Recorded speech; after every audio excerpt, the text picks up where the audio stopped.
So if you've been watching our videos for a while, you know that we sell owner-financed land in the Ozarks, mostly southern Missouri and northern Arkansas.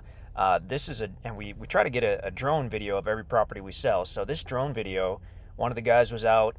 He happens to be in southern Ozark County, south of Gainesville, Missouri, and he was doing a video of a tract.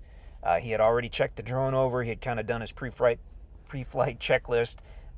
No cracks in the propellers, nothing like that. Everything functioned properly.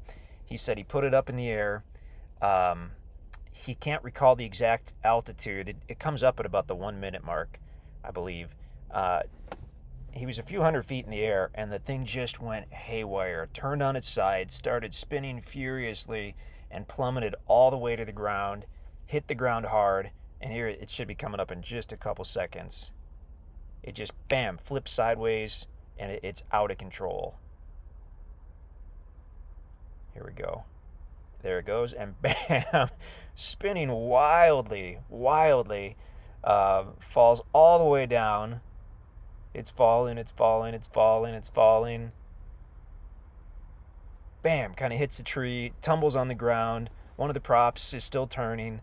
It's upside down right now, and the camera's trying to right itself. It's trying to find level, essentially, even though it's upside down, so it can't do that.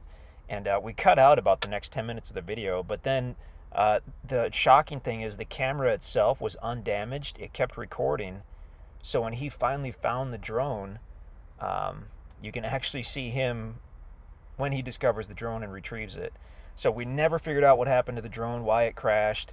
I mean, that does happen. That's why you don't fly drones over populated areas or people. But this one, amazingly, the camera kept recording, so we thought we'd go ahead and share the video with everybody, and hopefully someone enjoys it, because it was an expensive flight.